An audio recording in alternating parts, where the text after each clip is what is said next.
What is the most terrifying time of night? Most people say the witching hour, 3 a.m. But in the town of Maybrook, the time you need to fear is exactly 2:17 a.m. Imagine this. You wake up, the house is silent. You check your child's room, and it's empty. No broken windows, no signs of struggle. But when you check the Ring camera, you see something that defies logic. Your child didn't run away. They walked out, arms stretched forward like a sleepwalking zombie, marching into the dark, like something was pulling their bones forward. Today, we are breaking down a story that taps into every parent's worst nightmare. And trust me, the reason why these kids are leaving is way worse than any kidnapper. Welcome to Maybrook Elementary. Meet Justine. She's expecting a noisy class of 18 third graders. Instead, she gets silence. 18 desks, 17 are empty. Only one kid is left. Alex Lilly. Look at this kid.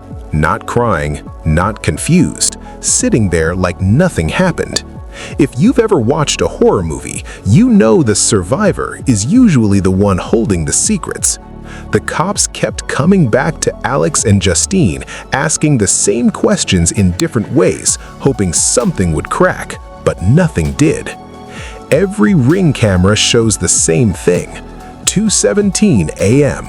Every child wakes up, doesn't hesitate, doesn't look around. They run, straight, like sleepwalkers pretending to be airplanes.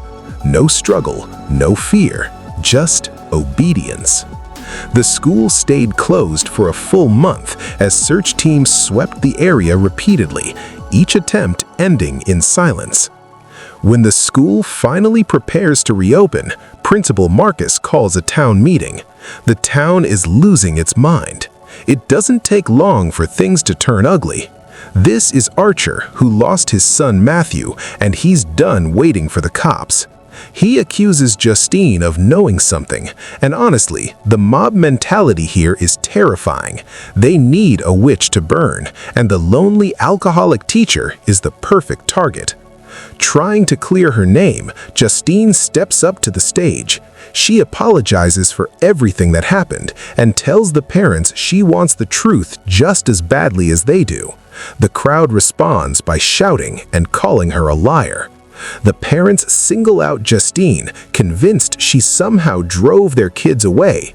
She tries to explain that she cared deeply about them, but her words are drowned out by insults. When Marcus steps in to defend her, the crowd turns on him too, accusing him of covering for her.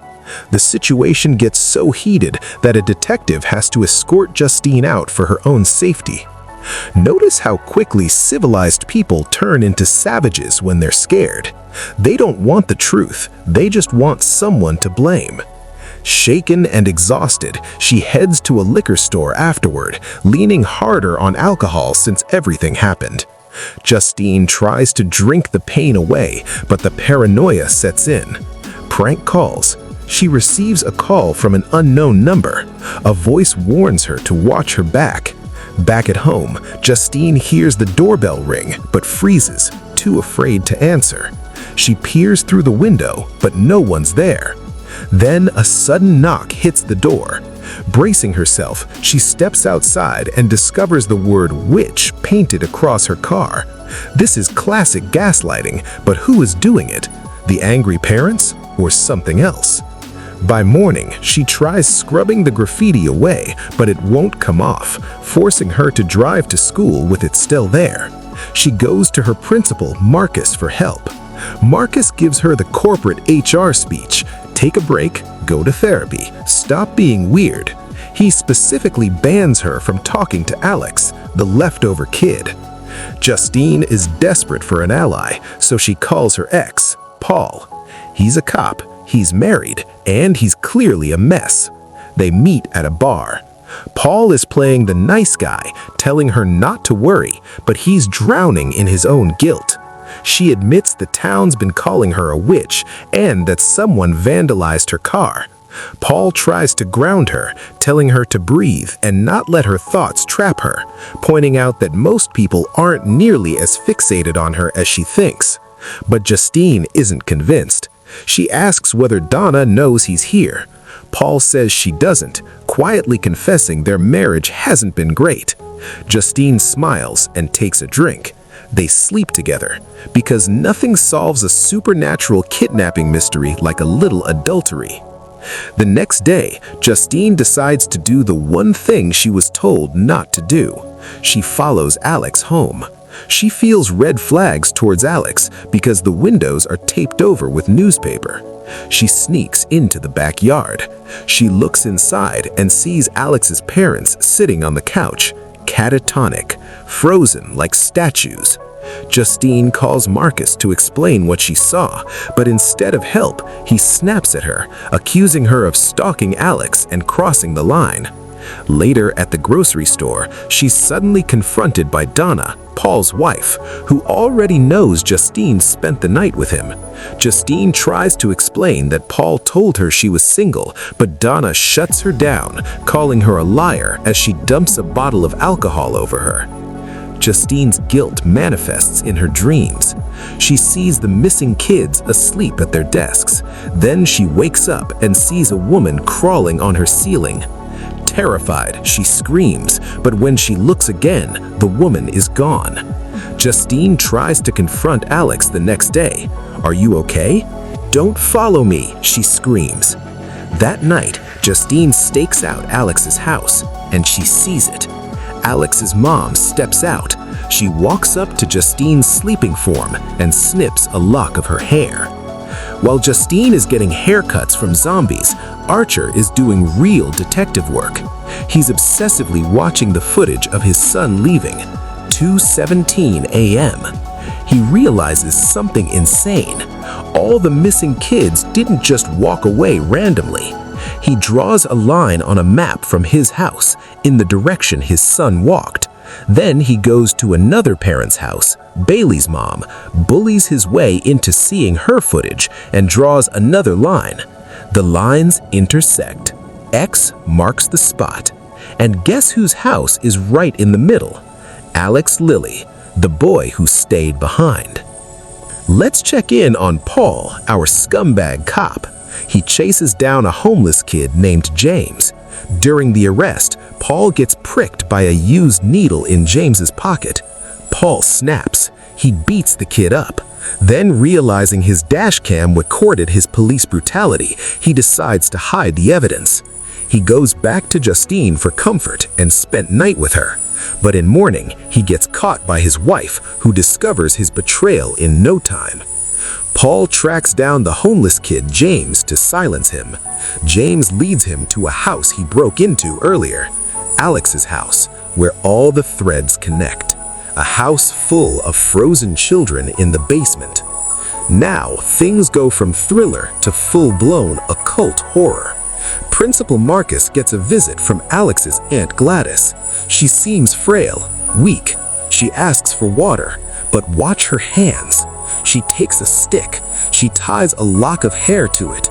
She snaps the stick. Instantly, Marcus jerks. He is no longer human. He is a meat puppet. He murders his own husband in a trance.